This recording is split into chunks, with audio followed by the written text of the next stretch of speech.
السلام علیکم ورحمۃ اللہ وبرکاتہ نحمدہ ونصلی علی رسولہ الکریم اما بعد۔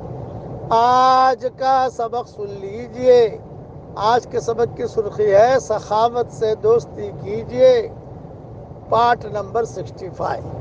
سلسلہ وار قصہ حضرت ابو ایوب انصاری رضی اللہ تعالیٰ عنہ کا۔ حضور صلی اللہ علیہ وسلم تشریف لے گئے۔ ابو ایوب جو ہے یہ تو باغ میں چلے گئے تھے، ام ایوب موجود تھی۔ ام ایوب کو پتہ چلا کہ حضور صلی اللہ علیہ وسلم تشریف لائے ہیں اور ابو بکر بھی ہیں، عمر بھی ہیں، ان سے بڑے لوگ کون ہو سکتے ہیں بھائی۔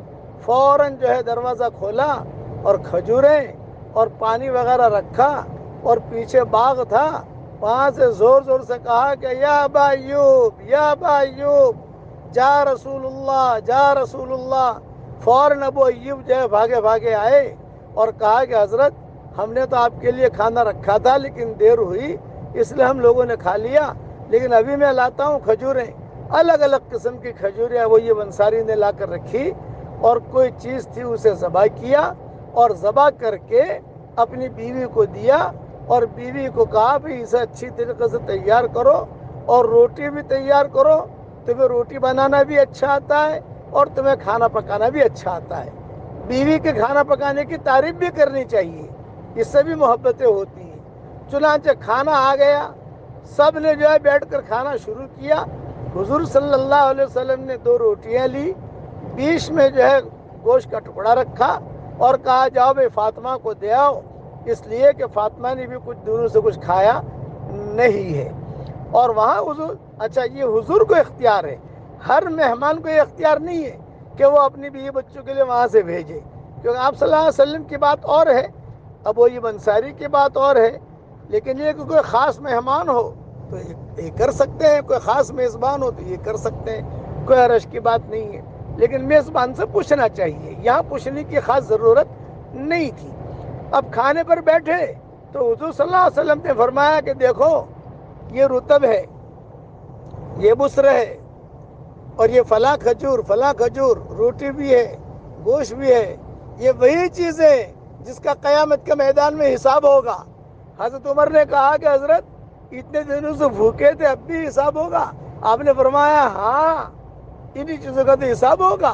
پھر حضور صلی اللہ علیہ وسلم نے فرمایا کہ دیکھو تمہیں ایک دعا بتاتا ہوں، کھانے کے بعد اگر وہ دعا پڑھ لو تو جو ہے اس کھانے کا حساب کتاب نہیں ہوگا۔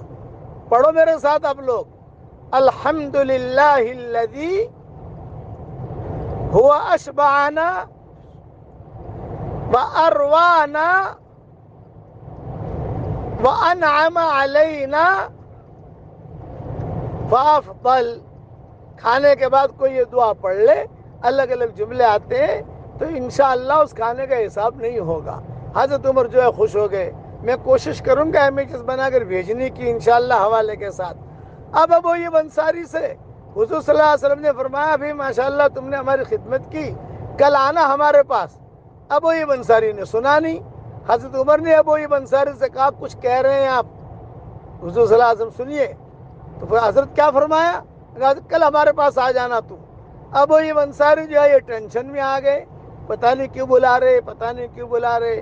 چنانچہ دوسرے دن ابو ایوب انصاری گئے اور کہا کہ بھی حضرت آپ نے بلایا تھا۔ رسول اللہ صلی اللہ علیہ وسلم نے فرمایا بھئی تم نے مجھ پر احسان کیا تو میں بھی تم پر کچھ احسان کروں۔ میں بھی سوچ رہا تھا تمہیں کیا ہدیہ دوں، کیا ہدیہ دوں۔ یہ ہماری باندی ہے، یہ بہت اچھی باندی ہے، ہم نے اس میں بہت خیریں دیکھی ہیں، اس لیے میں تمہیں ہدیہ دیتا ہوں، لیکن اس کے ساتھ نرمی کا معاملہ کرنا، زیادہ باندیوں جیسا معاملہ مت کرنا، بہت کام مت لینا، یعنی اس کا اکرام کرنا، عزت کرنا۔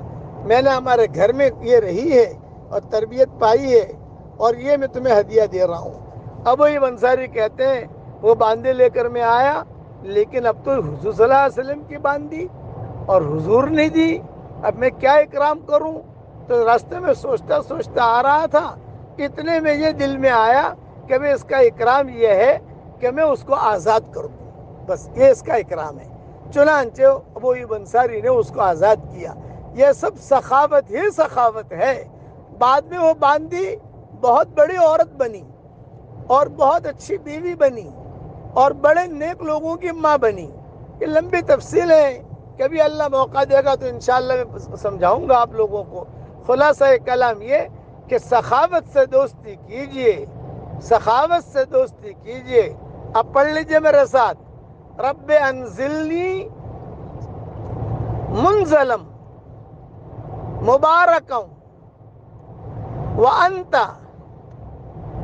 خیر المنزلین. اللہ تعالی ہم سب سے راضی ہو جائے اور دونوں جہاں کی جنتیں اللہ ہم سب کو نصیب فرمائے. آمین. وآخر دعوانا ان الحمد